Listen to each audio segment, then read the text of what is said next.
안녕하십니까. 행복한 아침 이재용입니다. 안녕하세요. 장예인입니다. 오늘은 4월 21일 목요일이고요. 뉴스부터 살펴보겠습니다. 계곡살인 피의자로 검찰에 구속된 이은혜가 법원에 자필 진술서를 낸 것으로 전해졌습니다. 이은혜는 지난 16일 체포된 뒤에 검찰에서는 진술을 거부해오다가 판사 앞에서 억울함을 호소한 건데, 존경하는 판사님으로 시작되는 진술서는 A4 용지 2장 분량으로 도주 이유와 함께 보고독을 이용한 1차 살해 시도를 부인하는 내용이 빼곡히 담겨 있었다고 합니다. 이은혜가 작성한 진술서의 분량은 총 1,586자, 이 가운데 숨진 남편 윤 씨에 대한 언급이나 사과는 단 한마디도 없었던 것으로 전해졌습니다. 사회적 거리두기가 사라지면서 대학 MT나 기업 워크숍과 같은 단체 관광이 늘어나고 있습니다. 2년 넘게 버텨온 숙박업소나 여행사들은 오랜만에 들뜬 모습인데요. 매년 봄이면 이 대학생들로 북적이던 대성리 MT촌이 2년여 만에 활기를 되찾았는가 하면 여행사에는 대학이나 회사의 단체 손님 예약이 이어지고 있습니다. 각 지자체마다 단체 여행에 교통비와 숙박비를 지원하며 관광객 유치에 나서기 시작한 가운데 가을 이후 코로나19가 재유행할 수 있다는 관측도 나오고 있습니다. 제주도에서 코와 입만 땅 밖으로 나오게 한 채 땅속에 생매장한 강아지가 발견돼서 충격을 주고 있습니다. 신고자에 따르면 구조 당시 개는 매우 야위어 뼈가 드러나 있었고 곳곳에 상처가 난 상태였다고 하는데요. 현장 주변에는 개가 땅을 파서 나오지 못하도록 돌까지 얹어져 있었다고 합니다. 현재 이 개는 제주시청을 통해서 보호시설로 인계된 상태인데, 경찰이 해당 개의 등록 칩을 확인한 결과 개는 주인이 있는 푸들로 확인이 됐습니다. 경찰은 견주를 특정하고 조만간 불러 조사하기로 했습니다. 네, 이어서 오늘 날씨 소식 전해드리겠습니다. 오늘도 예년 기온을 웃돌면서 포근한 날이 이어질 것으로 보입니다. 아침까지는 다소 쌀쌀함이 감돌겠지만 낮 동안 따스한 봄볕에 기온이 껑충 오르겠는데요. 자세한 오늘 기온 보시면 오늘 아침 최저 기온 5도에서 14도, 한낮 최고 기온은 17도에서 25도 선이 되겠습니다. 일교차가 10도 이상 크게 벌어지겠고요. 대기의 건조함도 나날이 심해지고 있습니다. 불씨로 인한 피해 없도록 관리 철저히 해주셔야겠습니다. 4월 21일 목요일 행복한 아침, 지금 시작합니다.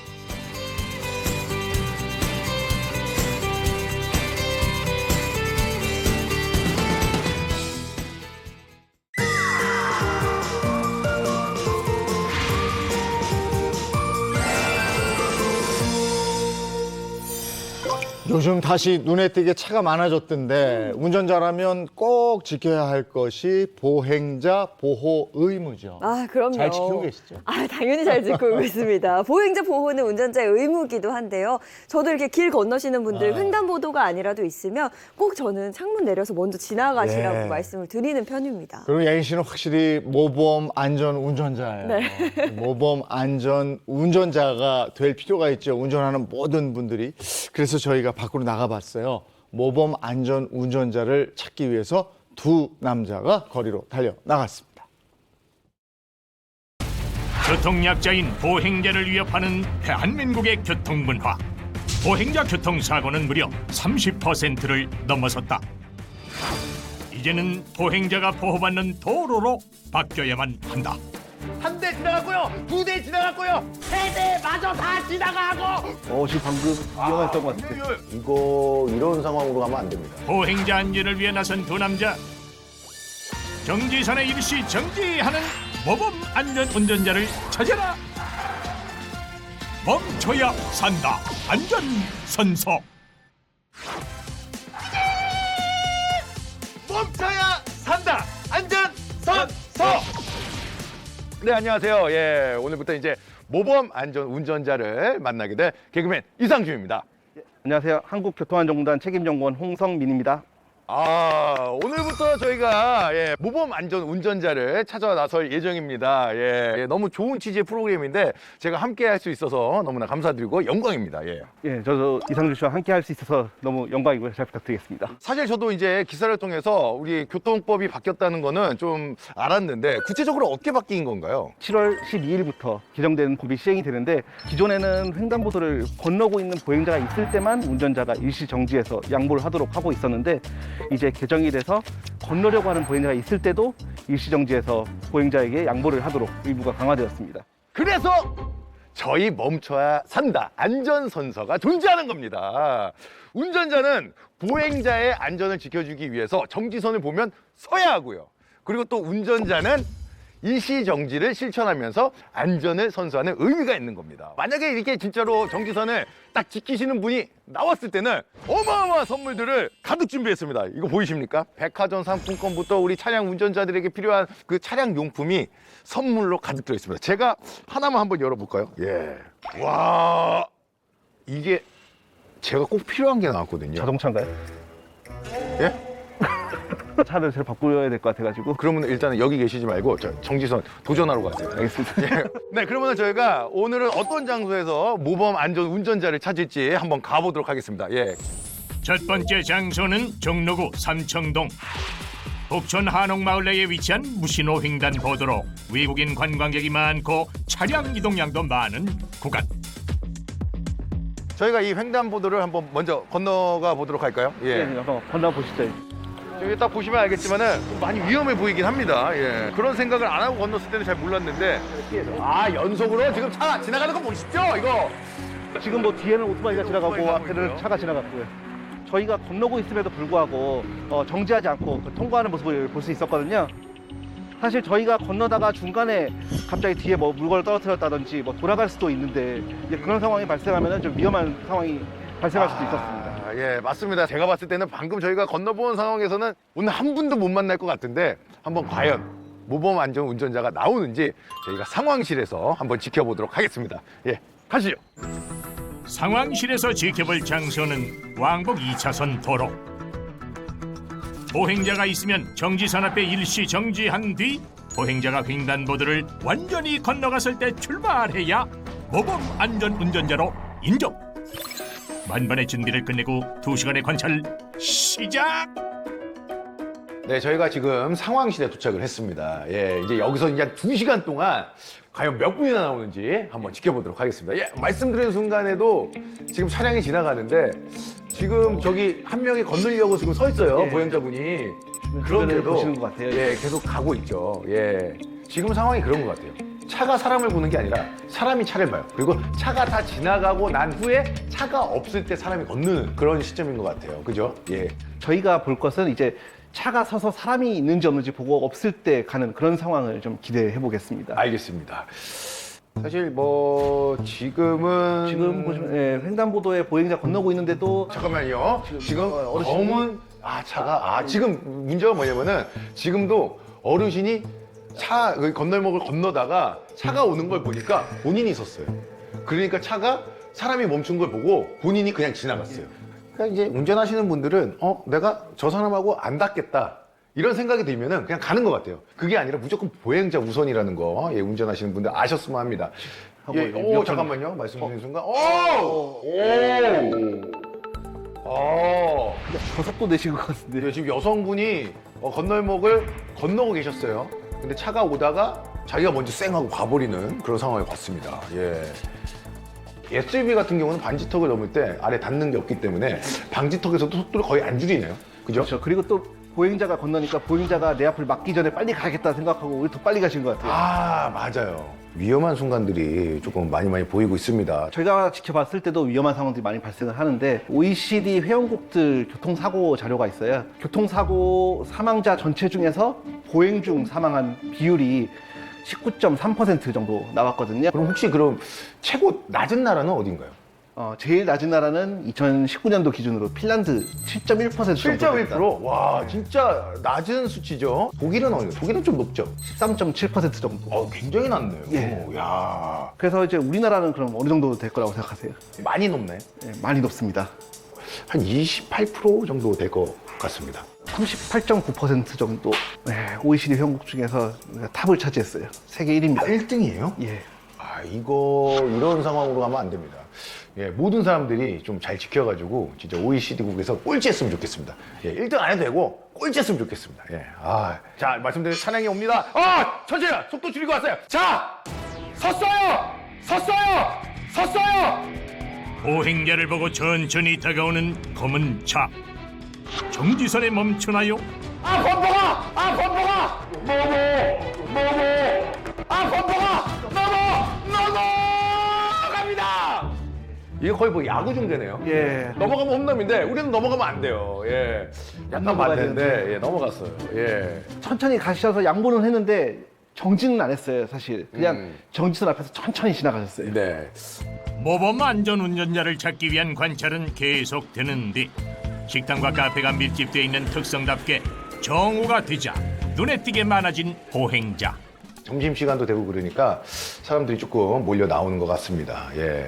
저희가 이곳을 선정한 이유도 그거거든요. 점심시간에는 사람이 많고 점심시간이 아니어도 관광객과 그리고 외국인분들이 찾아온다는 점에서 선정을 했는데 여러분들이 스스로 다 지키기를 기다리도록 하겠습니다. 지금 방금 위험했던 것 굉장히 같아요. 요 예. 위험했던 것 굉장히 같아요. 요 예. 저거는 반대편 차선이지만은 반대편 차선에 종이 한 장 차이로 차랑 사람이 지나갔잖아요. 보시면 택시가 서 있거든요. 네. 저래서 오히려 뒤에 있는 차가 보행자가 보인다. 택시 때문에 안 보였을 수가 있어요. 저거 보세요. 유턴합니다. 택시가 유턴을 하다가 예. 반대쪽에서 오는 오토바이랑 실뻔했는데 그 오토바이는 서야지 정상인데 이렇게 가요. 그 오토바이 두 대가 반대 차선으로 역주행을 했습니다. 하나는 유턴을 하고 택시는. 와. 지금 여러 가지 상황을 다 볼 수 있는 것 같아요. 이제. 그러니까요. 그러니까 한 장소에서 이게 계속 지켜보고 있으니까 굉장히 많은 일들이 생기네요. 예. 이 정도로 봤을 때 오늘 안 나올 것 같은데. 잠깐만요. 말씀드리는 순간 트럭 한 대가 완전히 정지선 한 1m 뒤에서 완전히 멈추는데. 정지선에 일시 정지하는 모습에 기대감을 감출 수 없는데 과연 거의 지켰는데 본인 앞에서 사람이 지나가니까 다 끝난 줄 알고 지나갔어요. 와, 진짜 너무 이쁜 모습이었거든요. 왜냐면은 정지선에 뭐 가까이 쓴 게 아니라 1m 전에 완전히 멈췄는데 보행자가 다 건너기 전에 출발을 했어요. 지금 백화점 상품권의 주인공이 될 수 있었는데 너무 안타깝습니다.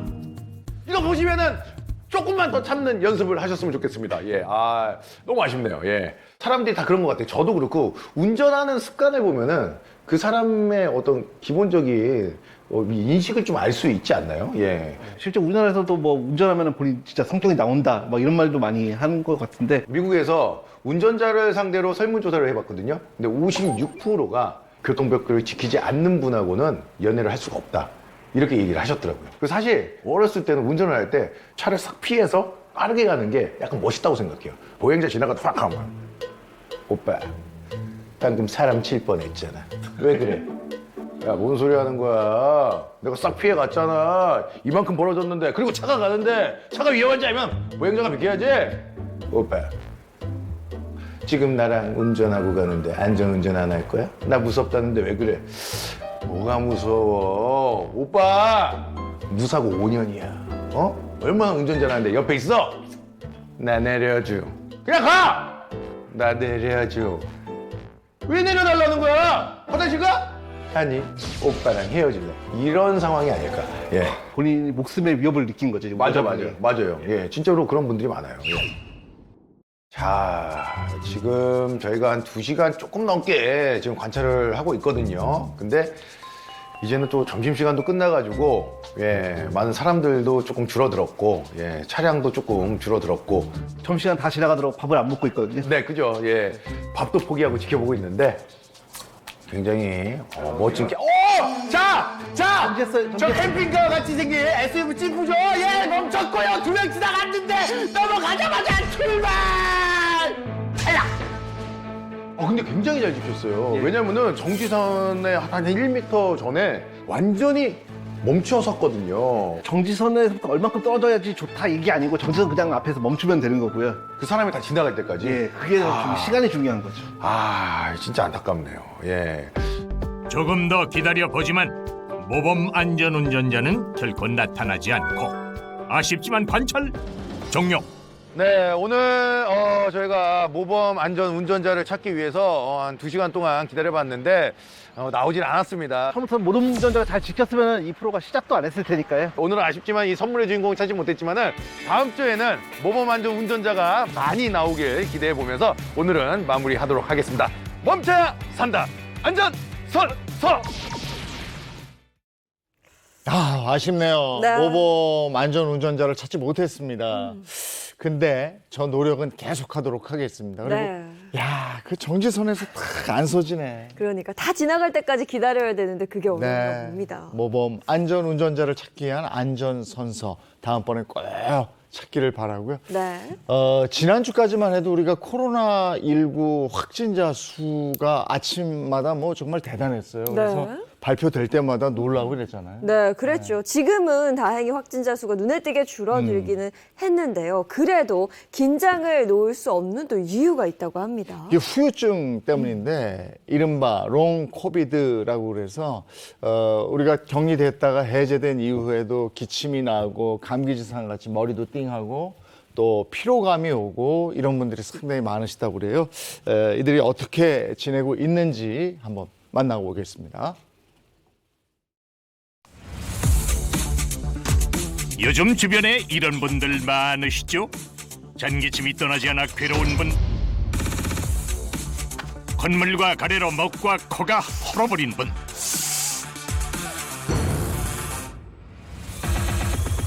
지끈지끈 콕콕 쑤시는 두통으로 진통제 없이는 도저히 참기 힘든 분, 예전엔 안 그랬는데 한 걸음 한 걸음이 힘들고 지쳐 계단 오르기가 벅찬 분, 코로나19 확진 이후 이런 증상을 호소하는 분들의 이야기 지금 들어봅니다.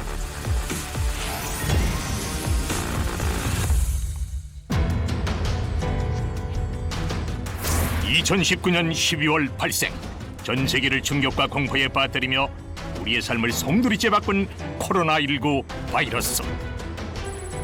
현재까지도 그 확산세가 계속되면서 국내 누적 확진자만 해도 무려 1640만 명을 훌쩍 넘어섰습니다. 그에 따라 코로나19 확진 이후를 대응하는 것도 생겨나기 시작했습니다. 서울 한 구청에 마련된 코로나19 후유증 클리닉, 문을 연 지 이제 10일째인데 반응이 뜨겁습니다.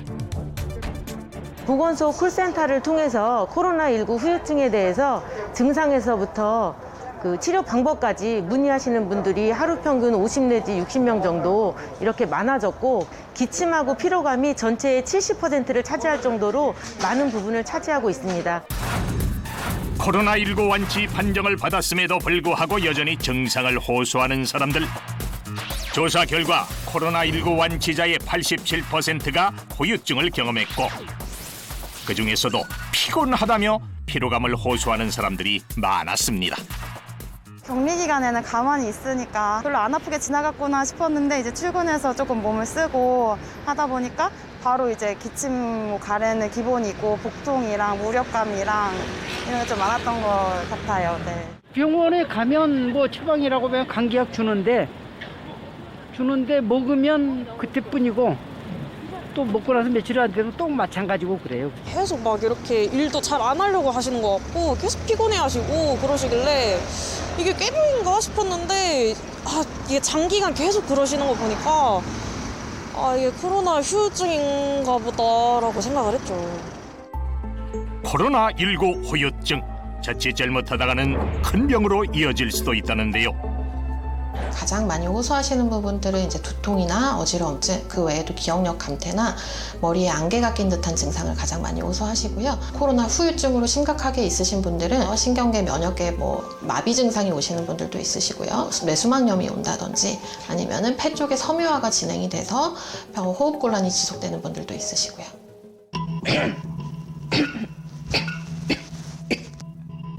임마리 씨의 집에는 벌써 2달째 기침 소리가 멈추질 않습니다. 네, 코로나 걸리고 나서 지금 한 2달 가까이 그 후유증이 계속되고 있는 것 같아요. 아리 씨가 확진된 것은 지난 2월. 문제는 그 이후였습니다. 코로나 걸렸을 때는 뭐 심하지 않아서 괜찮겠구나 했는데 오히려 다 지나고 나서 몸이 많이 달라졌어요. 체력도 저하되고 제일 힘든 거는 피로감이에요. 그러니까 기운이 없어지고 쉽게 피로해지니까 그게 가장 힘들더라고요. 무력감이 생기고 그러니까 활동을 잘 못하니까. 요즘 이마리 씨의 하루 일과 중 가장 큰 일은 약을 챙겨 먹는 일이죠. 축축 처지고 힘들다 보니 먹는 영양제와 약도 그만큼 늘어났습니다. 예전에는 뭐 빠르게 막 하고서는 바깥도 나가고 막 이랬는데 지금은 청소기 하나 돌리는 것도 기운이 벅차가지고 하기가 힘들어요. 그러다 보니까 집안일은 또 쌓이게 되잖아요. 그래서 또 스트레스고. 왕년에 아리 씨는 보드에 등산이 취미일 정도로 훨훨 날던 사람이었습니다. 음악도 좋아하고 사람도 좋아해 활동적이었던 임아리 씨. 남편도 같이 코로나에 걸렸었거든요. 근데 남편은 멀쩡한데 저만 그러니까 꾀병 아니냐고 그러고. 근데 저는 진짜 기운이 없고 힘이 없거든요. 이렇게 아프니 혹시 또 하는 마음에 아리 씨는 종종 자가 검진을 해본다고 합니다. 하도 많이 해봐가지고 이제 자연스럽게 너무 잘해요. 검사. 이렇게 결과를 확인하면 늘 음성인데도 계속 피곤하고 아픈 이유는 도대체 뭘까요? 그 이유가 알고 싶습니다. 아리 씨와 함께 찾아간 코로나 후유증 클리닉에서 혈액 검사와 면역 검사를 통해 몸 상태를 알아보기로 했는데요. 검사 결과 임아리 씨에겐 문제점이 하나 발견됐습니다. 그 문제가 무엇인지 원장님 궁금합니다. 빈혈은 없고요. 백혈구수도 괜찮고요. 딱 한 가지 문제가 있어. 뭐가 문제냐? 자연살사 세포라고 면역세포 있거든요. 7.2에서 34.5가 정상이거든요. 근데 이게 7.0이에요. 이렇게 되면 이게 지금은 괜찮은데 질병이 잘 걸릴 수가 있어. 감기도 잘 걸리고 폐렴도 잘 걸리고. 지금 문제가 면역이 좀 떨어져 있다. 이렇게 가시면 됩니다. 바이러스 감염이 필요 좋은 거는요. 바이러스를 앓고 난 다음에 그 특별한 그 염증세포나 이런 것도 없는데도 불구하고 몸이 피로하고 기운이 없고 몸살기 있고 두통도 되고 어떤 사람은 또 마른 기침도 나고 어떤 사람은 가슴도 아프고 이런 거를 통틀어서 바이러스 후 피로 증후군이라고 부를 수 있는 겁니다. 이 피로 증후군이라니? 임아리 씨는 여전히 발목을 잡는 코로나19의 피로감을 물리칠 이것을 찾았습니다. 아리 씨가 준비한 이것으로 예전의 그 활기 되찾길 바랄게요. 컨디션이 빨리 회복이 돼서 예전의 활기찬 모습으로 돌아가고 싶어요. 그래서 요즘 날씨도 좋으니까 등산도 하고 산책도 신나게 하고 싶어요. 주변에 정말 코로나19 걸리셨던 분들 보면요. 네. 후유증이 진짜 있다면서 특히나 몸이 많이 피곤하다 이런 얘기 하시더라고요. 근데 걸렸던 분들이 워낙에 많이 있으니까 아마 지금 화면 보시면서 맞아 나도 저래 하고 공감하는 분들도 많이 계실 겁니다. 네. 그런데 그나마 저분은 그래도 마지막에 무슨 해결책을 찾은 것 같아요. 네, 해결책을 찾으셨다고 합니다. 과연 그 방법이 무엇인지 그 방법은 또 다른 분이 알려주신다고 하는데요. 영상 이어서 보겠습니다.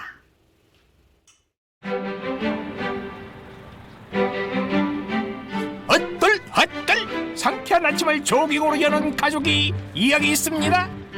코로나에 유산소 운동이 되게 좋다고 하더라고요. 그래서 우리 온 가족이 아무래도 그전에 운동을 그렇게 많이 하진 않았어요. 그래서 지금 너무 강도 높게 하기에는 좀 힘들어할 것 같아서 빠르게 걷기, 그다음에 조금 천천히 뛰기 정도? 이게 지금 이제 시작을 하고 있는 거죠.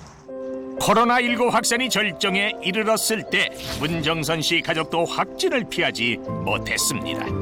저희도 처음 겪어보는 거라 이것도 뭐 증세가 계속 하나하나 늘어가니까 뭐 손쓸 방도가 없더라고요. 그냥 이렇게 가족 모두가 힘들었던 시간. 팔 쫙 당겨 아빠처럼. 어때 시원해? 오 역시. 그 중에서도 어린 딸의 확진은 아직도 마음 한구석이 아픕니다. 이게 가장 중요해. 아빠처럼 허리 돌리고. 특히 저 아픈 거는 둘째 치고 딸이 아프니까 그게 많이 속상하더라고요. 뭐 어떻게 제가 아파질 수가 없으니까. 그래서 정말 건강해야겠다. 이 기회로 좀 체력도 좀 보강 좀 하고 면역성을 키워야겠다 생각을 많이 했어요. 피로감에 내내 집에만 있던 정선 씨는 가족을 위해 생활 방식을 바꿨습니다. 천천히 뒤꿈치 들고 그래야 다리가 예뻐져. 집에만 있기보단 잠깐이라도 산책을 하고요. 손부터 씻어. 외출로 집으로 돌아왔을 땐 개인 위생에 조금 더 신경 썼습니다. 나연아 물 마시자. 물 많이 마셔야 돼 나연아. 응? 코로나19 후유증에 물이 되게 좋다고 하더라고요. 그래서 저희가 물을 좀 습관처럼 먹으려고 많이 하고 있고요. 찬물보다는 미지근한 물이 좋다고 해서 미지근한 물 마시고 있어요. 숨 쉬는 것도 이제부터는 건강하게 쉬기로 했다는데요. 나연아 2초간 들이마시고 입 봐봐. 엄마 입 모양 봐봐. 내쉬어. 입은 가만히 있고 코로만. 저기 숨쉬기도 운동에 해당되는 거죠? 이거요. 저희가 코로나 후유증이 되게 심했었어가지고 제가 막 엄청 찾아봤거든요. 근데 이 호흡법이 피곤함을 좀 낮춰준다고 하더라고요. 산소량을 늘리면서. 그래서 제가 이거를 이제 시키는 거예요. 같이 하자고. 코로 2초간 들이마시고 입술을 오므리고 4초간 내쉬기만 해도 운동이 된다니 이거야말로 일석이조. 그리고 요즘 코로나 후유증으로 불면의 밤을 보내는 분들이 많다고요? 밤에 충분히 휴식을 취하지 못하면 낮에 피로감이 높아지고 그 피로감으로 인해 아픈 몸의 회복이 느려진다는 사실 알고 계십니까? 숙면을 위한 채널 A급 정보. 잠들기 전 눈의 신경을 자극하는 휴대폰 이거 안 됩니다. 코끝을 먼저 파고드는 고소한 커피는 밤에 피해야 하고요. 참을 수 없는 유혹. 밤에 몰래 먹어 더 맛있는 야식도 참아야 합니다. 자기 전 근육을 풀어주는 스트레칭은 숙면에 도움이 되고요. 방 안의 적당한 온도와 습도를 유지하는 것도 꿀잠을 자기 위한 방법입니다. 코로나 후유증으로 인한 불면의 밤 이제 안녕! 여기에 보태 문정선 씨 가족은 식습관을 바꿨다는데요. 곤약이요. 얘로 곤약 비빔국수를 만들 거예요. 코로나 후유증에 식이섬유가 되게 좋다고 해요. 그래서 저희는 이렇게 식이섬유가 많은 이 곤약을 가지고 이렇게 국수로도 자주 해 먹어요. 피로로 인한 무기력, 또 그로 인한 우울감까지 한 번에 몰려오는 코로나19 후유증. 이런 우울감 해소엔 식이섬유가 도움이 된답니다. 싱싱한 채소 쫑쫑 썰어넣고 초물초물 무쳐내면 쫄깃하고 아삭아삭한 식감이 어우러진 곤약 비빔국수 한 그릇 완성! 자자, 하세요! 불고기예요. 네, 그 맛 알아요. 저도 잘 알죠. 아는 맛이라 더 군침돌은 달달한 불고기도 준비 완료! 그런데 시방 뭘 자꾸 볶아요? 샐러드 하는 거예요, 지금. 불고기 김치 샐러드. 이 샐러드의 밸런스도 좀 맞춰주고요. 저희 아이가 이렇게 볶아준 김치를 먹어요. 그래서 김치를 먹이기 위해서.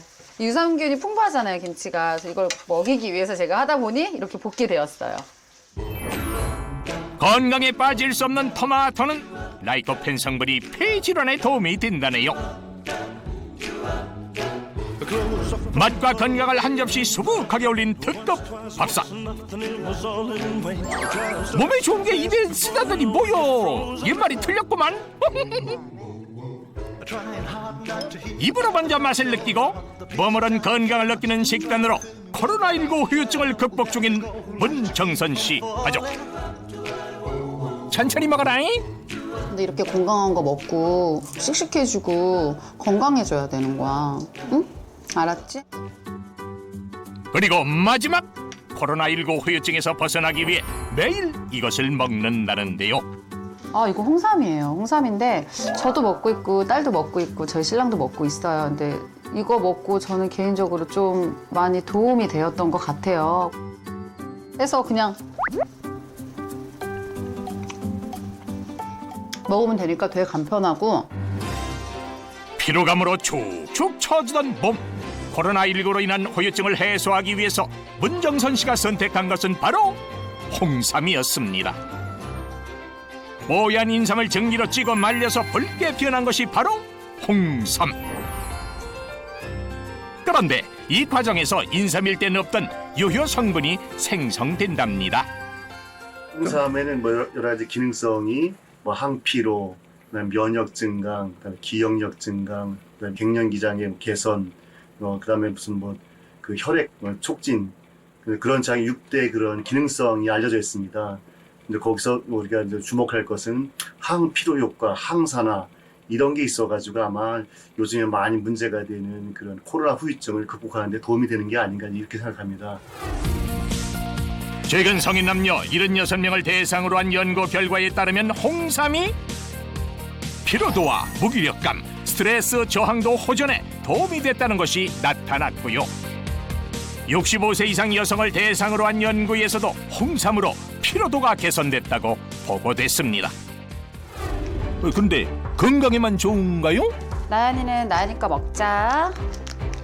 아이들 간식으로 좋은 절편부터 농축액까지 다양한 방법으로 즐기는 홍삼. 네, 처음에는 좀 많이 써하고 뭐 이랬었는데 지금은 이제 좀 꾸준히 먹다 보니까 잘 먹어요. 코로나 후유증 이제 잘 가! 왜? 안녕! 빨리 가! 뭐 2000년, 1000년 동안 우리가 먹어왔다는 거는 그만큼 부작용이 없으니까 먹어왔을 거예요. 근데 가끔씩 보면은 수술 전에는 조금 그런 사람들은 뭐 좀 주의를 그 전문의하고 상의하는 게 좋을 거고, 보통은 뭐 어린이나 노인이나 큰 문제 없이 복용하는데 별 문제가 없을 것입니다.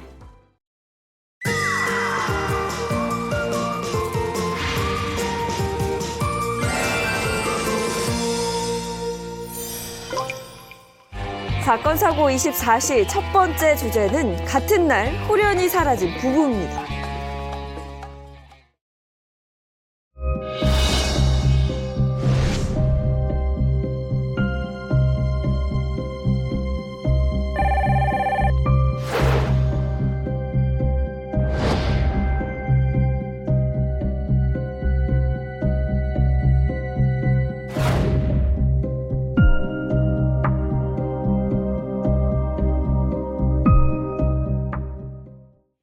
네, 미스터리한 사건의 궁금증을 풀어보는 사건 사고 24시 염건영 한국범죄학 연구소장 이고은 변호사와 함께합니다. 어서 오세요. 안녕하세요. 네, 어서 오세요. 자, 오늘 알아볼 사건 우선 어떤 사건인지 좀 들어볼게요. 네, 사건은 이제 2007년도 사건인데요. 부산에서 중소기업을 운영하던 사장 부부가 종적을 감춘 뒤 연락이 두절된 내용입니다.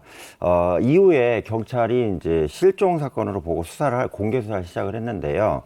목격자 찾기에 나섰지만 목격자는 물론 실종 관련된 별다른 단서가 전혀 발견되지 않았습니다. 네. 그리고 유력한 용의자가 극단적 선택을 하면서 사건이 완전히 미궁에 빠진 내용입니다. 자, 그러면 실종 당일 부부에게 무슨 일이 있었던 건지 그날로 한번 되돌아가 보죠. 네, 이 먼저 실종된 부부가요, 부산에서 창틀 제작 업체에 사업을 하는 사람이었는데, 이 남편은 50대 후반의 최낙률 사장이었고, 그의 아내는 이제 조영숙이라는 사람이었습니다. 이 최 사장은요, 신규 투자 사업에도 굉장히 열정적으로 투자하는 중소기업을 운영하던 사업가로 알려져 있고요. 이 부부는 금술이 굉장히 좋았는데, 아까 소장님 말씀 주신 대로 2007년 4월 19일 이 최 사장 부부가 정말 바람처럼 감쪽같이 사라졌습니다. 네. 먼저 이 최 사장이 남편의 마지막 행적을 살펴보면 그 실종된 당일 오후 1시 59분경 최 사장은 그 동업자인 40대 초반의 한 씨에게 전화를 걸었다라고 해요. 그래서 한 씨에 의하면 최 사장이 서류를 전달해달라라는 연락이 왔고, 그래서 그를 번화가인 중구 남포동의 차 안에서 만나서 이 최 사장한테 서류를 건네줬다라고 하는데요. 이것이 최 사장의 마지막 모습이었다라고 합니다. 네, 그러면 최 사장의 아내 조 씨에게는 어떤 일이 있었어요? 이 조 씨도 참 신기한 게 그 최 사장의 동업자인 한 씨를 만나고 사라졌어요. 그래서 어떻게 된 거냐 하니 한 씨가 이날 최 사장을 먼저 만나서 서류를 건네줬잖아요. 그리고 나서는 자신의 내연녀랑 오후에 시간을 보냈다라고 하고, 그리고 나서 다시 회사로 돌아왔는데 최 사장이 다시 전화가 와서 우리 와이프한테 회계장부를 좀 전달해달라 이렇게 딱 전화를 했다는 거예요. 거예요. 네. 그래서 이 한 씨가 그 아내인 조영숙한테 전화를 해서 지금 사장님이 장부를 전달해달라고 연락이 왔는데 지금 준비가 다 됐으니까 공장으로 오셔야겠다라고 말을 했습니다. 당시에 저녁 식사를 막 준비하던 이 조 씨가 전화를 받은 다음에 외출복으로 갈아입고 집을 나섰고요. 그리고 저녁 9시쯤 조 씨가 공장에 도착하자 한 씨는 준비된 회계 장부를 전달하고 다시 공장으로 들어왔는데 그것이 조 씨의 마지막 모습이었습니다. 그러니까 부부가 같은 날 호련이 사라진 건데 그러면 그 이후로 연락이 아예 두절된 겁니까? 네, 맞습니다. 연락이 완전히 두절됐고요. 약간의 시차를 두고 종적을 감춘 부부는 그 이후에 휴대전화 전화기 다 꺼졌습니다. 그래서 당시에 이제 아들 형제가 서울에 일 때문에 좀 떨어져 살고 있었는데요. 부모가 갑자기 연락이 끊기자 초조하게 소식을 기다렸다고 합니다. 최 사장과 아내 조 씨의 형제들도 여기저기 수소문을 하면서 당연히 찾았겠죠. 하지만 마지막 목격자인 한 씨 이외에 누구도 최 사장 부부를 본 사람은 없었다고 합니다. 그리고 이제 실종 나흘째인 4월 23일 가족들은 실종 신고를 하게 됩니다. 네, 이 부부가 단순히 가출했을 그런 가능성은 없나요? 그러니까 당시에 이제 경찰은 두 가지 가능성을 놓고 봤습니다. 이제 첫 번째는 단순 가출이 아닐까 이걸로 하나 봤고요. 또 하나는 납치가 아닐까 이 두 가지로 내용을 보고 했습니다. 근데 문제는 최 사장 그 가족이나 지인들이 이건 절대 단순 가출일 수가 없다. 이거는 뭐 납치일 가능성이 되게 크다 이렇게 주장을 했고요. 특히 이제 부인 조 씨 같은 경우는 갑상선 관련된 시술을 했기 때문에 장기간 떨어져 있는 경우가 이게 치료 문제로 좀 불가능하다 나왔고요. 또 하나 이제 그 남편 같은 경우는 새로운 사업을 시작했기 때문에 갑자기 실종되는 내용은 말이 되지 않는다 이런 주장이 나왔습니다. 그렇다면 이후에 실종과 관련된 단서 뭐 이건 발견이 됐습니까? 네, 이들이 실종되고 4일째 되던 날 갑자기 그 최 사장의 휴대폰이 발견이 된 거예요.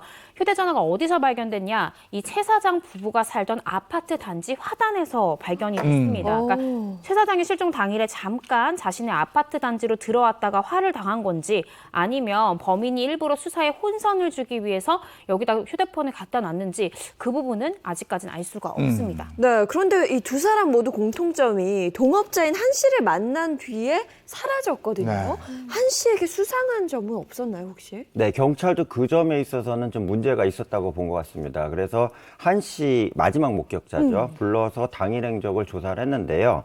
한 씨의 통화 내역에서 오후 5시 55분경에 실종자인 남편하고 마지막 통화가 된 게 확인이 됩니다. 그래서 경찰은 이 통화 기록을 기준으로 해서 통화가 됐기 때문에 알리바이가 성립한다 그래서 일단 용의선상에서 빼놓은 것 같고요.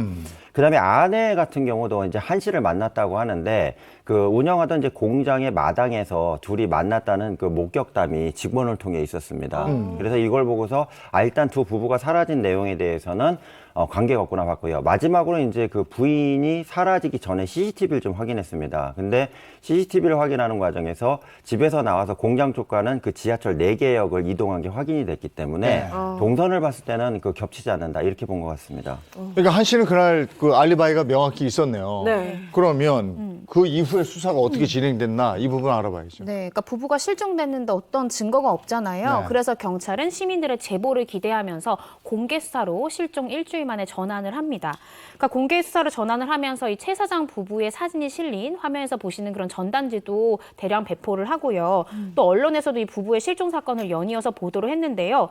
그렇지만 당시에 결정적인 제보는 없었습니다. 네, 그런데 며칠 후에 뜻밖의 일이 벌어졌다고요. 네, 앞서 그 실종 4일째 되던 날 최 사장의 휴대전화가 아파트 단지 화단에서 발견됐다고 말씀드렸잖아요. 그런데 마침 그 휴대전화 벨이 울린 겁니다. 이 휴대전화는 누가 가지고 있었냐면 이제 담당 경찰관이 증거물로 가지고 있었는데 발신자는 다름 아닌 실종된 아내 조 씨가 발신한 걸로 나왔고요. 발신지는 울산 시외버스터미널 부근인 걸로 위치 추적 결과가 나옵니다. 이때 최 사장의 전화는 경찰이 전화를 받으면서 누구세요 했더니 남편을 바꿔달라 이렇게 힘없는 목소리로 한 여성이 얘기했다고 그러고요. 경찰이 제가 경찰입니다. 근데 전화를 왜 거셨게 물어보니까 다시 전화하겠다고 그냥 전화를 끊었다고 합니다. 그럼 그 이후에 조 씨 행적은 어떻게 됐어요? 네, 그리고 사흘이 지나서 이 조 씨가 자신의 친구에게 또 전화를 걸어요. 전화를 걸어서 한 말이 나는 부처님이랑 함께 할 테니까 우리 아이들 잘 부탁한다. 이렇게 마치 극단적인 선택을 할 것처럼 암시하는 내용의 전화를 하고 끊었는데 당시에 휴대전화도 같이 전원이 꺼졌거든요. 네. 발신지를 확인해 보니까 경주로 확인이 됐습니다. 그래서 그 전화가 끝난 다음에 한 6일 정도 있다가 또 대구에서 휴대폰이 켜져서 문자 메시지를 보내는데 문자 메시지에는 남편한테 당신 마음대로 하세요. 지금 화면에서 보시는 그런 문자를 보내고 두 아들에게도 차례로 전화한 후에 참 신기한 게 아무 말도 안 하고 전화를 끊어요. 그러니까 내가 마치 극단적인 선택을 할 것 같은데 마지막으로 아들에게 전화를 건 것으로 그렇게 가정을 하고 전화를 한 것 같은데 아무 말 없이 전화를 끊고요. 이렇게 조 씨의 전화는 울산, 대구, 경주 이렇게 돌아가면서 잠깐 켜졌다가 꺼졌다가를 반복하는 그런 행태를 보였습니다. 네, 휴대전화 발신지가 계속해서 바뀌었고 그래서 아내가 당시 어떤 상태였는지 정말 궁금한데요. 그런데 남편 최 씨의 행적도 그 단서가 또 발견이 됐어요. 네, 이제 나중에 이제 좀 발견이 됩니다. 그러니까 실종 10일이 지난 이후에 그 최 사장의 승용차가 발견된 겁니다. 네. 근데 이 승용차가 어디서 발견됐냐면 그 경북 경주에서 외곽에서 발견이 됐고요. 차량 발견되면 이제 경찰이 수사 과정 중에 핵심이 뭐냐면 지문이나 또는 뭐 DNA가 나올 수 있는 혈흔 이런 것들 발견하게 되거든요. 그런데 차와 관련해서 여러 가지 조사를 싹 했지만 아무것도 안 나 완전히 깨끗한 클린한 상태로 발견이 닦아낸 거네요, 그러면. 아니 그럼 어쨌든 저 아내 조 씨한테 전화가 걸려온 그 발신지 추적해 보니까 경주였고 네. 또 남편 최 씨의 자동차도 경주에서 발견이 됐고 그럼 경주하고 연관이 있다는 거 아니에요? 맞아요. 그리고 참 신기한 게 그 무렵에 경찰서에 익명의 편지 한 통이 탁 오는 거예요. 그 내용을 살펴봤더니 이 최 사장 부부의 실종은 재산과 원한의 그 실마리가 있다. 그러니까 경주가 분명히 관련이 있다라는 내용의 편지였는데요. 또 자동차가 발견된 지점 반경 1km를 수색을 하면 최 사장의 시신을 찾을 수 있을 것이다라는 내용이 적혀 있었습니다. 당시에 최 사장은 그 경주의 토지개발 사업에 3억 원가량을 투자한 상황이었다라고 하고요. 그 동업자라고 말씀드렸던 그 한 씨의 주장에 의하더라도 그 경주 관련한 그 토지개발자들이 조금 의심이 된다. 이런 진술을 경찰에서 했다라고 합니다. 그리고 나서 경찰이 수사해 보니까 이 토지개발자들이랑 이 최 사장이 사소한 말다툼은 있었는데 어떤 커다란 원한이나 이 본건과의 사건의 관련성은 전혀 없는 것으로 밝혀졌고요. 그 이후에도 두 사람의 뭐 행적이나 어디로 갔는지 이런 걸 찾아봤는데 딱히 어떤 특별한 혹은 명확한 증거는 나오지 않았다라고. 그런데 저는 여기서 한 가지 의문인 점이 앞서 그 아내가 남편에게 전화를 걸어서 힘없는 여자 목소리로 남편 좀 바꿔달라 이렇게 이야기를 했다고 했잖아요. 그게 아내가 정말 맞을까요?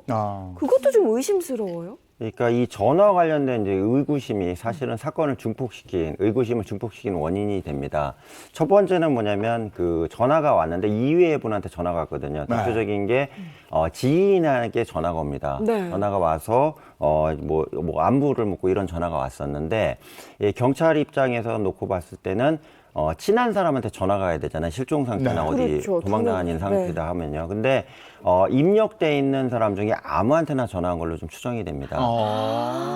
그냥 휴대전화 목록을 보고 친한 게 누군지 모를 수 있다는 말이네요. 그럼 누군가 제3자가? 예를 들어 이제 이걸 범죄 사건이라면 좀 지능적인 경우에는 통화 횟수가 많은 사람한테 전화하거나 문자 내용이 좀 많은 사람한테 찾아서 했는데 급한 나머지 그냥 있는 지인 중에 한테 전화한 것 같습니다. 그래서 이분 얘기는 뭐냐면 전화가 왔었는데 부인한테 여자 목소리는 맞다. 근데 나한테 이렇게 와갖고 이렇게 안부를 물을 정도의 관계는 아니다. 이게 하나 진술이 나왔고요. 두 번째는 이제 아들이 있다고 그랬잖아요. 아들들한테 전화가 왔는데 아무 말도 안 하고 한 10초 정도 하다 그냥 끊었답니다. 엄마한테는 전화가 온 걸로 파악이 되는데 그러니까 이 부분을 놓고 봤을 때는 이거 왜 이렇게 전화를 하지? 이런 식으로 의구심을 가질 수밖에 없다는 얘기죠. 그리고 이제 여기서 이제 중요한 부분은 전화했던 사람의 목소리가 이제 여성인 것 같다. 이거는 다 공통적으로 나왔고요. 이 부분을 봤을 때 경찰 입장에서는 공범 관계로 혹시 여성이 또 있지 않았냐 이런 추정을 해볼 수 있는 내용입니다. 어쨌든 전화를 건 사람이 아내 조 씨가 아닐 가능성이 높다. 이렇게 되는 거고. 아닐 것 같다는 식의 진술도 나왔어요. 그다음에 아까 뭔가 익명의 편지라고 그랬잖아요. 이 부분도 좀 조사해봐야 되지 않아요? 익명의 편지 그 부분도 하나의 중요한 단서가 될 수 있을 것 같아요. 익명의 편지를 누가 보냈을까? 두 가지 가능성을 한번 생각해 볼 수 있을 것 같습니다. 첫 번째는 어떤 범인이 수사에 혼선을 줄 목적으로 일부러 그러한 허위 내용의 익명의 편지를 보냈을 가능성이 있고, 두 번째는 정말 진정으로 제보할 목적으로 이 해당 사건에 대해서 잘 알고 있는 사람이 익명의 편지를 보냈을 가능성, 이렇게 두 가지로 요약을 해볼 수가 있는데요. 저희가 그 편지 내용을 한번 살펴봤다시피 모든 사건의 초점을 좀 경주 쪽으로 돌리려는 뉘앙스가 굉장히 강하잖아요. 네네. 그건 어떻게 생각하면 해당 범인이 이 사건의 흐름을 자신이 원하는 방향대로 가져가려는 의도로, 그러니까 수사에 혼선을 줄 목적으로 그렇게 적은 것이 아닌가라고 네. 판단이 되고요.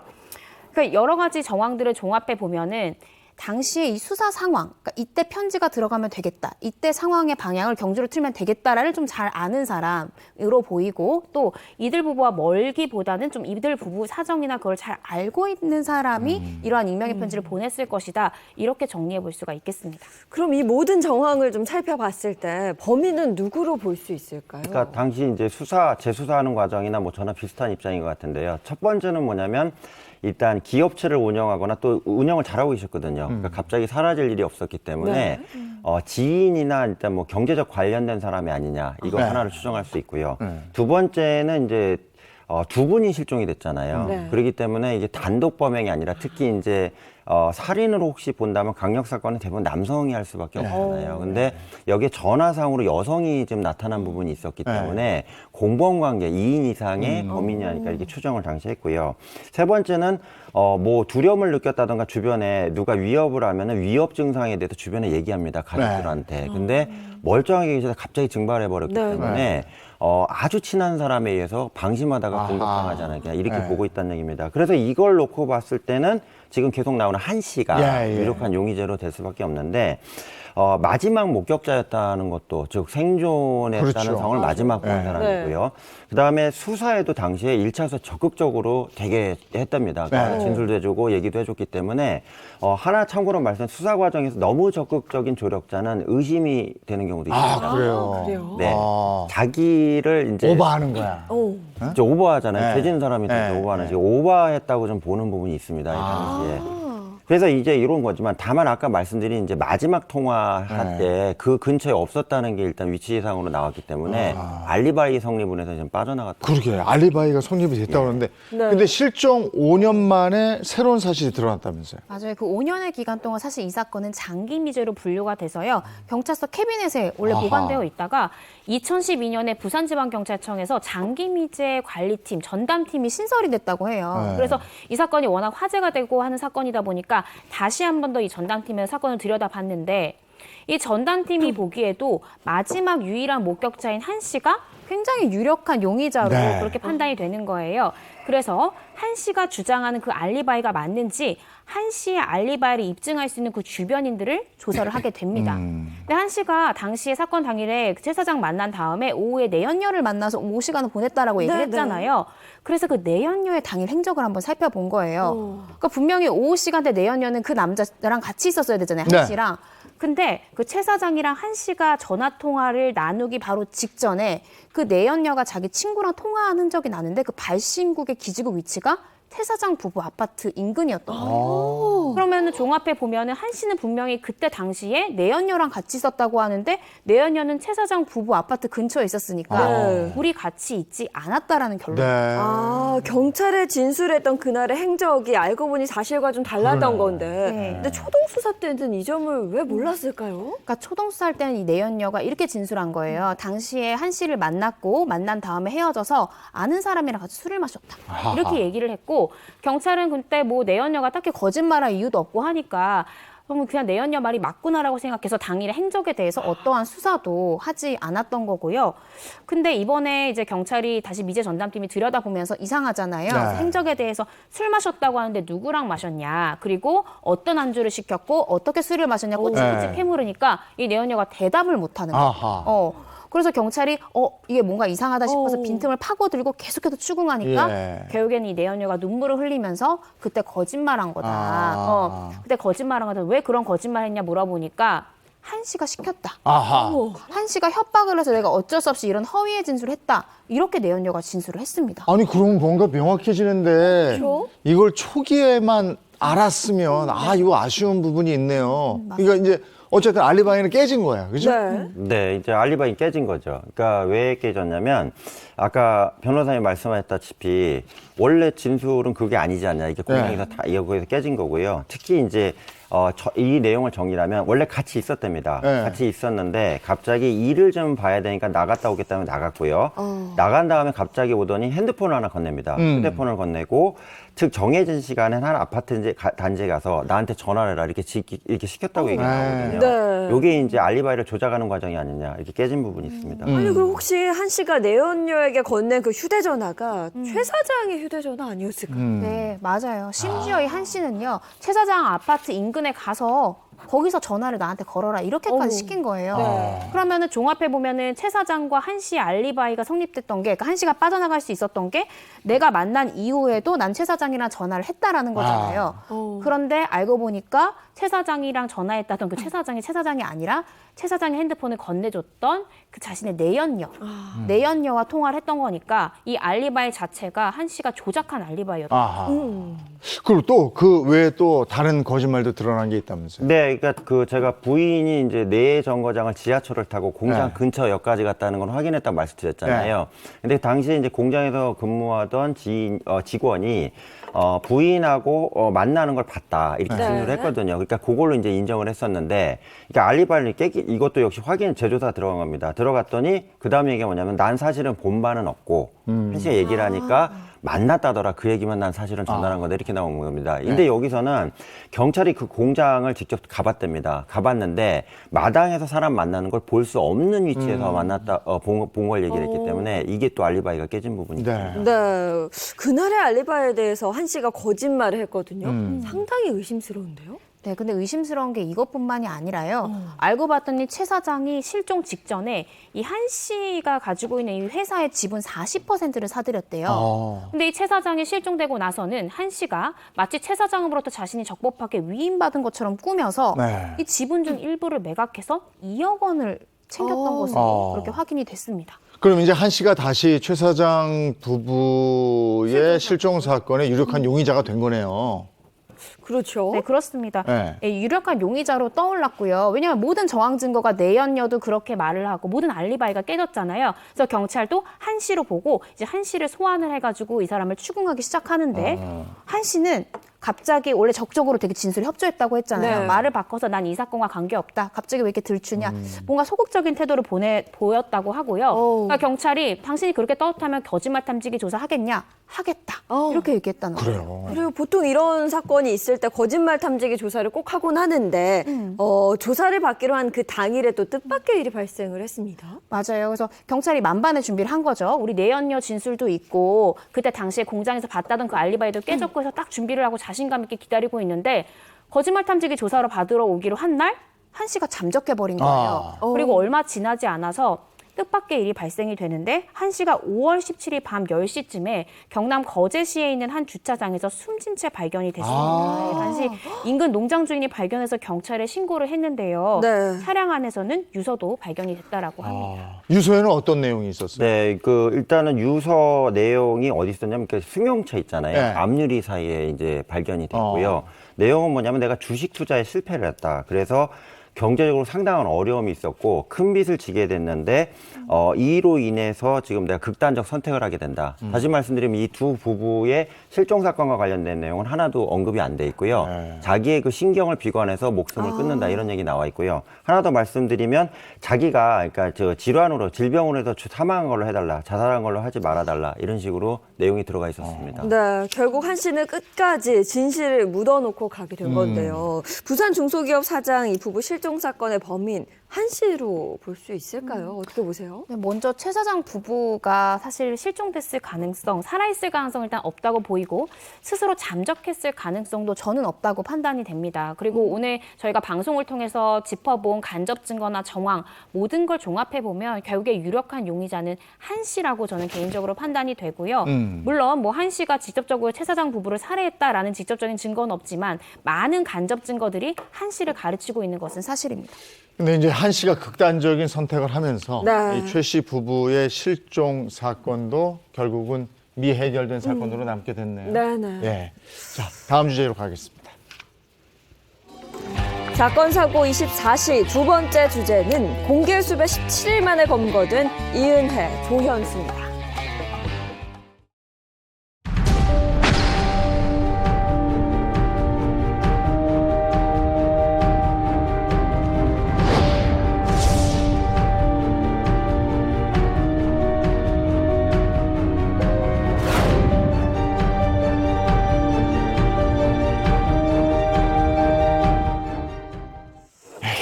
얘기가 나오죠. 이은혜, 조현수 16일에 경찰에 붙잡혔습니다. 오늘 이 얘기 좀 나누죠. 네, 가장 먼저 두 사람의 검거 과정이 어땠는지 그거부터 좀 들어볼게요. 네, 이 씨와 조 씨는요, 지난해 12월 14일 이제 검찰의 2차 조사를 앞두고 돌연 잠적을 했고요.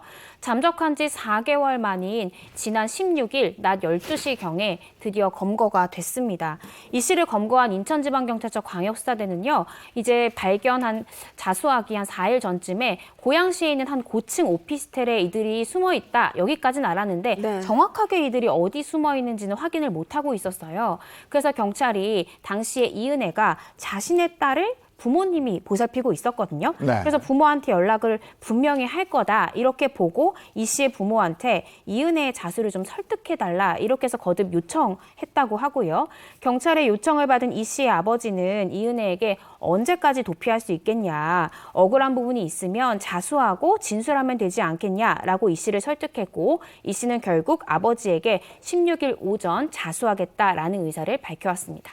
그러면 이들의 검거에 이 씨의 아버지의 역할이 상당 부분 있었네요. 네, 상당히 컸다고 봅니다. 이 씨 아버지가 경찰 체포에 직접 동행을 했는데요. 경찰은 이 씨 아버지를 통해 이 씨하고 조 씨의 오피스텔 건물 복도에서 스스로 나오도록 설득을 했고요. 이 씨 스스로 문을 열고 나온 걸로 파악이 됩니다. 경찰 관계자는 갑자기 문을 열고 들어가면 가끔 극단적 선택으로 이어지는 경우가 거문이 높거든요. 그래서 이걸 막을 목적으로 설득해서 나오겠다 이렇게 지금 전원이 나오고 있습니다. 네, 이 두 사람 오피스텔 안에서는 어떻게 지냈던 것으로 드러났나요? 먼저 이 씨랑 조 씨가요, 이 오피스텔에 살기 시작한 건 올해 2월부터라고 해요. 그래서 2월부터 살았는데 도피 전에 이 조현수가 상당한 현금을 가지고 있었고 제3자 명의로 월세 100만 원에 이 오피스텔에 계약을 체결한 것으로 알려졌습니다.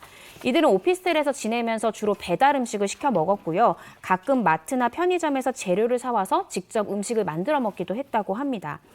또 경찰의 추적을 따돌리기 위해서 도주 전에 구입했던 그 대포폰을 사용하기도 했고요. 정말 철저한 게 자신의 지인들과 연락을 할 때는 해외에 서버가 있는 SNS만을 이용해서 그렇게 대화를 나눴다라고 합니다. 네. 이렇게 숨어 지내고 이러면 어디 산속에 꽁꽁 숨어 있나 했더니 그냥 도심에 오피스텔에 있었어요. 요즘에 최근에 그 도주가 없는 트렌드입니다. 왜 그러냐면 첫 번째는 이제 고양시에 이제 삼성역에 있는 오피스텔인데요. 여기가 이제 인천지검 관할로 지금 수사를 받고 있었잖아요. 그러니까 거기에서 이제 가깝다는 부분, 이게 하나를 영향을 미쳤다고 전문가들 보고 있고요.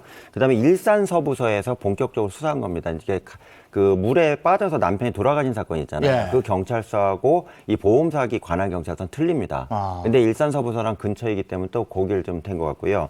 그다음에 두 명이 움직이면 보통의 경우는 도주할 때 이제 시골로 가서 이제 은닉하거나 숨는 걸로 많이 보시는데 시골에 모르는 젊은 사람 둘이 왔다 갔다 하면 다 알거든요. 더 튀는군요. 바로 신고 들어갑니다. 쟤네 누구요? 이러고 신고한단 말이에요. 그래서 차라리 사람이 많은 지역 있잖아요. 신도시나 이런 데 오피스텔. 그리고 이 오피스텔이 1580세대입니다. 건물 하나인데. 그러니까 또 입주 단계 과정이기 때문에 누가 어디 있는지도 모르는 거예요. 그러니까 은폐하기에는 너무 좋은 환경이었다 이렇게 볼 수 있습니다. 그러니까요. 보니까 이 오피스텔이 입주를 시작한 지 얼마 되지 않아서 소위 말해서 이웃들끼리 서로 모르고 신경 쓸 필요도 없었다 그래요. 그렇죠? 맞아요. 네, 소장님이 말씀해 주신 대로 정말로 2000세대가 넘는 대규모 단지였던 데다가 승강기도 여러 대여서 이웃을 굳이 마주칠 일이 많지 않았다고 합니다.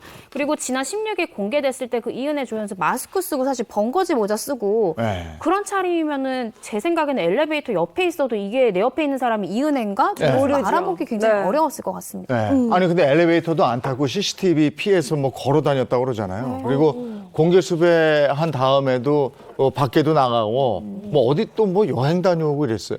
그러니까 일단은 먹을 거는 구해야 될 거 아니에요. 그러니까 외출은 이제 자주 먹을 걸 구하기 위해서 한 것 같고요. 그 다음에 이제 조사 과정에서 1박 2일 동안 지인들하고 어딜 좀 놀러 갔다 왔다 이런 지금 내용이 나오고 있습니다. 근데 당연한 얘기지만 본인 카드나 본인 이런 뭐 통장을 쓸 수는 없잖아요. 그래서 같이 놀러 간 지인 명의의 신용카드나 이런 걸로 예약을 하고 돈을 썼는데 경찰 입장에서 이 놀러 가는 과정을 좀 체크를 한 겁니다. 그래서 통장 내역하고 또 신용카드 내역 그리고 그 자동차 사용 내역 있잖아요. 이걸 조사해서 차량을 수배했고요. 그 차량의 주인 있죠. 주인 같이 여행을 갔던 사람을 조사하는 과정에서 이들이 삼성역 근처의 오피스텔에서 지금 은신 중이다. 이런 결정적인 진술을 받아내게 된 겁니다. 네, 4개월여의 시간이면 꽤 긴 시간이거든요. 이 시간 동안 어떻게 이렇게 완벽하게 잠적할 수 있었는지 이것도 의문입니다. 맞아요. 이들이 검거되기 전에 많은 가능성들이 제기됐어요. 어떻게 이렇게 완벽하게 잠적할 수 네. 있을까?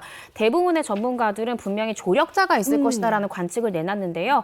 이 사건 수사 중인 검찰이 수사한 바로도 이들의 4개월간의 잠적을 도운 조력자가 있고 그 신원이 확인이 돼서 조만간 소환 조사에 돌입할 예정이다라고 네. 입장을 밝혔습니다. 법조계에 따르면 이 이은혜와 조연수의 도피를 도운 조력 의심자가 최소 4명 이상으로 지금 확인이 되고요. 참고로 말씀드리면 형법상 벌금 이상형에 해당하는 죄를 범한 범인을 도피하거나 은닉하는 걸 도와줄 경우에는요. 3년 이하의 징역 또는 500만 원 이하의 벌금형에 처해질 수 있고 친족 간의 범행은 처벌이 면제되게 됩니다. 네. 공개 수배 17일째 그리고 도주 124일 만에 검거됐어요. 계곡 살인 의혹 사건 피의자 이은혜 그리고 조현수 그동안 어떤 일이 있었는지 한번 되짚어 보도록 하겠습니다. 네, 2019년 6월로 돌아가 봐야 될 것 같아요. 경기도에서 있었던 일이고요. 당시 39살이었던 이 피해자 윤 씨는 3m 깊이의 계곡에서 다이빙을 해서 물에 빠져 익사를 했습니다. 부검해 보니까 사인 역시나 익사였고요. 당시에 경찰은 그냥 단순한 익사 사건으로 보고 내사 종결로 마무리를 했는데 당시 이 피해자 윤 씨의 아내가 거액의 보험료를 보험사에 청구를 합니다. 그런데 이 보험사에서는 보험 사기가 의심된다라고 해서 그 지급을 거절하게 되고요. 그리로부터 몇 달의 시간이 지나서 2019년 10월에 그 유족의 가족이 제보를 하면서 재수사가 시작이 됩니다. 그래서 검찰은 당시에 피해자의 아내인 이은혜와 공범자인 조연수가 수영을 할 줄 모르는 이 피해자 윤 씨를 다이빙하게 한 다음에 구조를 하지 않는 방법으로 살해했다 이렇게 보고 있습니다. 네, 검찰은 이들이 피해자 윤 씨, 그러니까 이 남편의 명의로 가입한 생명보험금을 노리고 범행을 저지른 것으로 보고 있는데요. 보험금과 관련해서 또 다른 사실이 드러났어요. 네, 여러 가지가 많이 밝혀집니다. 첫 번째는 이제 혼인신고를 했잖아요. 한 이후에 5개월 뒤에 4개의 생명보험을 남편 윤 씨를 이제 대상으로 해서 가입을 합니다. 네. 이게 이 씨가 그러니까 이 씨, 부인으로 된 이 씨가 수령이로 돼 있고요. 이게 좀 제가 이해가 안 되죠. 월 70에서 80만 원을 꼬박꼬박 보험금으로 납부를 합니다. 네. 만만치 않은 부분이고요. 그리고 사망 시 8억이라는 거액을 받도록 설정이 돼 있었기 때문에 일반적인 생명보험에서 상식선을 좀 어긋나는 좀 금액이고요. 네. 가장 좀 황당한 거는 실효, 즉 무슨 얘기냐면 보험금을 3개월 정도 납부를 하지 않게 되면 이제 보험이 사라지게 되는데 사라지기 4시간 딱 전에 남편이 사망한 겁니다. 그러니까 이 시점을 놓고 봤을 때 너무 이상하지 않냐 이렇게 봤고요. 그 다음에 이 보험 설계를 그럼 누가 해줬냐 조사를 해봤는데 한 명이 해줍니다. 그 보험 설계사가 이 씨하고 10대 때 교제했던 남성으로 좀 파악이 되고 있고요. 적극적으로 설계를 해서 남편이 사망하는 경우에 8억이라는 보험금이 그대로 고스란히 이 씨한테 가도록 설계해 준 내용이 있습니다. 근데 이 사건 이전에도 2번의 살인 미수 사건이 있었다고 그랬는데 검찰이 여기에 대해서도 확보한 게 있나요? 네, 그렇습니다. 그 같은 해 2월에도요. 이 씨와 조 씨는 양양에 있는 한 펜션에서 보거 피가 든 음식을 윤 씨에게 먹여서 살해하려고 하다가 그 독성이 치사량에 못 미쳐서 결국엔 미수에 그친 사건이 있었고요. 그리로부터 3개월이 지난 후에는 경기도 용인시에 있는 한 낚시터에서 윤 씨를 물에 빠뜨려서 살해하려고 하다가 지인이 잠에서 깨는 바람에 미수에 그친 그런 사건이 있었습니다. 검찰은 그 첫 번째 사건 보거피를 이용해서 살해하려고 했던 그 사건 관련해서 이은혜와 조연수가 대화를 하는 SNS를 확보를 했는데요. 그 내용을 살펴보면 이은혜가 조연수한테 보거피를 이만큼 넣었는데 왜 안 죽지? 라는 내용의 메시지를 보낸 것으로 확인이 됐습니다. 네. 남에게 베풀며 살겠다는 한 소녀가 지금 이렇게 남편 살해 혐의를 받고 있는 피의자로 세상에 주목을 받고 있습니다. 근데 지금 말씀하셨지만 검찰이 보는 이들의 혐의가 이렇게 쭉쭉쭉쭉 있는 거잖아요. 맞아요. 지금 본건인 살인 사건이 있고요. 그리고 2번의 살인 미수 사건이 있고요. 보험 사기 미수 이렇게 총 4건의 혐의를 받고 있습니다. 살인 사건 관련해서는 제가 앞서 말씀드렸듯이 2019년 6월에 피해자 윤 씨가 이제 물에 빠져서 익사한 그 사건을 말씀을 드리는 거고요. 미수 사건도 보거 피를 이용했거나 낚시터에서 물에 빠뜨려서 살해하려다가 미수에 그친 그 2 사건을 말씀을 드립니다. 이것뿐만 아니라 이 씨가요, 2014년 7월에 태국 파타야에 당시에 사귀던 남자친구랑 함께 여행을 가서 스노클링을 했는데 네. 그 전 남자친구가 파타야에서 스노클링하다 익사를 하는 사건이 발생이 됐어요. 그래서 이거 관련해서도 분명히 문제가 있다라고 문제 제기가 됐는데 그 당시에 그 보험 수령액이 수령금을 수령을 한 사람이 그 유족이 결국엔 수령을 한 것으로 밝혀졌고 이은혜가 수령하지는 않았어요. 예. 그렇지만 검찰은 어쨌든 사건의 유사성이 있기 때문에 이 과거의 사건도 한번 면밀히 살펴보겠다라는 입장을 밝혔고요.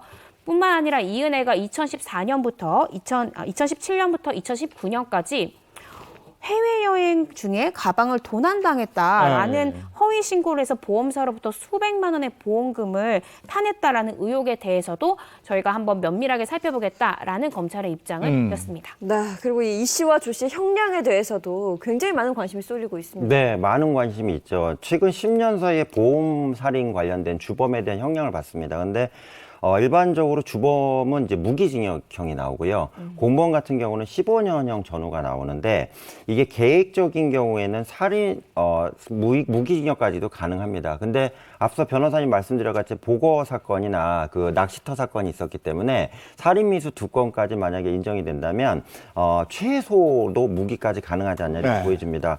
특히 이제 이 사건의 가장 핵심은 부작위에 의한 살인이 맞냐 이거에 대한 부분인데요.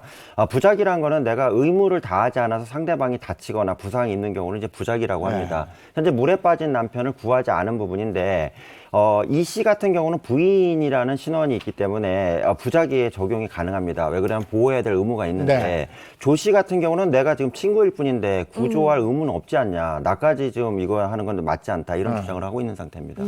글쎄요. 검찰이 이들의 혐의를 입증하는데 어려움은 없겠습니까?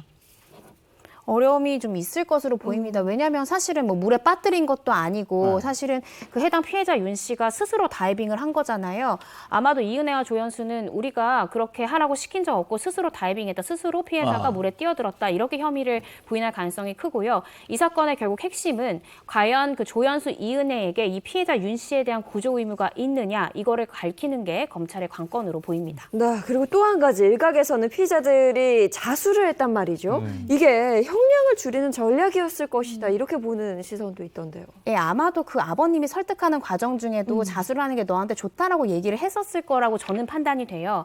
자수라는 건 기본적으로 죄를 범한 자가 수사기관에서 아직 자신을 이제 발각하기 전에 스스로 수사기관에 자신의 범죄 사실을 신고해서 처분해 주세요, 소추해 주세요라고 스스로가 구하는 것을 말하는데요. 형법 52조 1항에 따르면 일반적으로 자수한 사람에 대해서는 형을 감경 또는 면제할 수 있다라고 규정되어 있습니다. 제가 할 수 있다라고 말씀을 드리잖아요. 대법원에서도 감경은 임의적 감경이기 때문에 할 수 있는 것이지 설사 자수한 사람에 대해서 감경하지 않았다라고 하더라도 이를 두고 위법한 행위라고 볼 수는 없다라고 판시하고 있습니다. 근데 이렇게 자수는 했는데 검찰 조사를 사실상 거부하고 있다면서요? 네, 일단 이 씨 같은 경우가 이제 변호인의 조력을 받은 상태에서 난 조사를 받겠다. 그래서 조사를 거부한 걸로 나오고 있고요.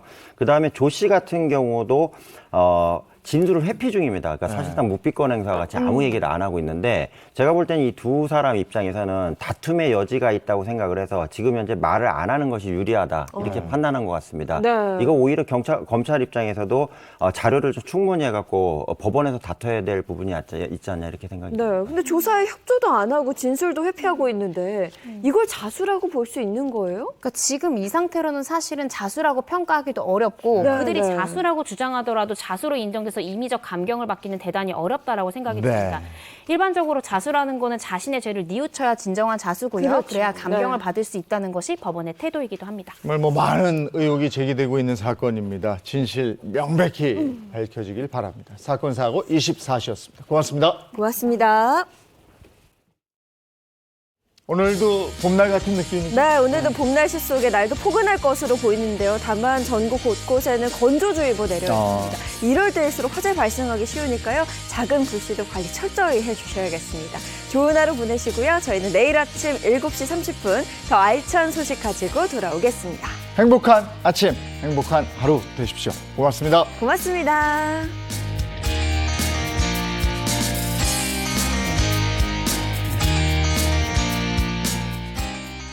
채널 A